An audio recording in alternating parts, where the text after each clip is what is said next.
The Daily Bread Devotions. Today's reflection with Pastor Jeff Elis Cupides. Pastor Jeff, good morning. Good morning, Ted. Good morning, Cha. Good morning sa ating mga taga-subaybay. Magandang umaga po sa inyong lahat. Magandang Morning. umaga. Good morning to you. At eto na nga, ready na kami na mapakinggan ang magandang balita na hatid mo ngayong araw nga ng Martes. Ang topic po natin ngayon tungkol sa pamilya. Paano bang mapalago? Alam niyo po yun, mapalalim ang relasyon ng bawat miyembro ng pamilya. Kahapon sinabi natin, si Joshua bilang tatay, head of the family, nagdesisyon siya, kami sasambahin namin ng Diyos, buong pamilya ko. Ang topic po today is about listening. Ito maganda to, Cha. May mga bahay po, no? Bahay to na hindi kulang sa salita, kundi kulang sa pakikinig. Minsan ang dami nating sinasabi sa miyembro ng pamilya, pero ang tanong, naririnig ba natin sila?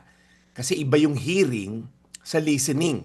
Ang hearing, naririnig mo yung tunog, pero ang listening, binibigyan mo ng halaga. Okay? Yung puso nung taong nagsasalita o even yung sinasabi nung taong may sinasabi. Sa pamilya, madalas ang away nagsisimula hindi po dahil walang pagmamahal, kundi walang listening na involved.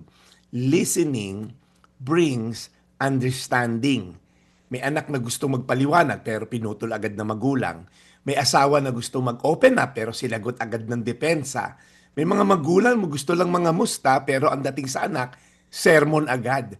Kaya ang sabi po sa Santiago 1:19, tandaan nyo ito, mga minamahal kong kapatid, dapat maging handa kayo sa pakikinig, dahan-dahan sa pananalita, at huwag agad magagalit. Ang ganda lang po ito mga kapatid kasi hindi sinabing huwag magsalita. Ang sinabi, unahin mo na makinig. Kung baga sinasabi, connect before you correct. Okay? Connect muna tayo. Intindihin muna natin, pakinggan muna natin. Kasi minsan habang nagsasalita yung kapwa natin, naghahanda ka na ng pangrebatal o pangsagot. Parang debate, hindi pa tapos ang sentence, may sagot ka na. Kaya ang ending, imbis na connection, correction po agad. Yung love po galing kay Lord ang ehemplo natin. Si Jesus mismo, madalas tinatanong niya, ano bang gusto mong gawin ko sa iyo? Hindi dahil hindi niya alam, kundi dahil gusto niyang maramdaman ng tao, mayroon akong time para makinig sa iyo. Alam niyo po, most precious commodity is time. Time to listen. Ganun di sa pamilya. Ang kailangan ng anak, minsan hindi lecture, kundi presence mo. Kailangan ng asawa mo, hindi solution, safe space. Love listens before it corrects, before it lectures. Kaya ngayong araw po na to, practice this at home.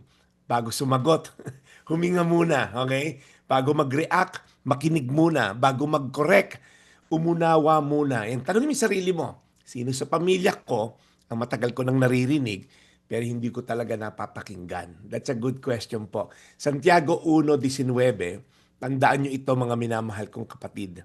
Dapat maging handa kayo sa pakikinig, dahan-dahan sa pananalita, at huwag agad magagalit. Tayo manalangin, Panginoon, salamat po dahil ang dasal namin pinapakinggan mo. Alam nyo naman, Lord, yung kailangan namin. You know everything, and yet gusto mo kaming kumakausap sa'yo, magdasal sa'yo, dahil gusto mo rin malaman na ikay concern sa amin. Gayun din po sa aming treatment sa bawat miyembro ng pamilya. Tulungan nyo po kaming mag-pause, makinig muna, unawain yung nasa kabilang partido bago kami mag-react. Kahit alam na namin ang sagot. Minsan sa mga anak namin, ganun ang treatment namin. Nauna na ako sa iyo, bata ka pa and all. Lord, teach us, Lord, to listen before we lecture. Connect before we correct. In Jesus' name, Amen. Amen. Muli, Panginoon, salamat po sa araw na ito. Sa inihatid sa aming aral ni Brad Jeff, we continue to pray sa kanya pong pagmimisyon sa aming programa at sa mga nakikinig ngayon sa aming programa na ito pong inaabangan araw-araw. Lord, we pray for peace sa aming pong bayan. Amen. Amen. Amen. Salamat, Brad, ng marami sa iyong paalaala. Makinig. Sana'y nakikinig nga sila, Brad. Marami ang nakaabang dito kasi nga ginagawang devotion araw-araw. Amen. So, Brad Jeff, salamat muli ng marami sa iyo at kami muling ayoko namang sabihin na gagambala sa iyo, kundi muling kakatok sa kabutihan ng iyong kalooban para maghatid ng magandang balita again tomorrow sa ating mga nakapakinig sa The Daily Brad. Alam mo, Brad Ted, hindi ito gambala, ito isang pribilehiyo, ito'y napakalaki oportunidad na binibigay nyo sa akin araw-araw for 6 years ang magdala, maghatid ng salita ng Diyos. It's really a great honor and privilege for me. Salamat sa pagkakataon. Alright, so we'll Thank see you, you again Pastor. tomorrow, Brad Jeff, and have a good and productive day. Salamat na marami. Batiin ko lang na happy birthday, Charis Marie Abalos Vargas. Thank you kanina pag-respond sa greetings. At sa aking kaibigan na si Mitzi, thank you so much for listening. Ito po yung Daily Brad, your daily dose of inspiration. And serving the people indeed, Brad Jeff Eliscopides sa ating The Daily Brad.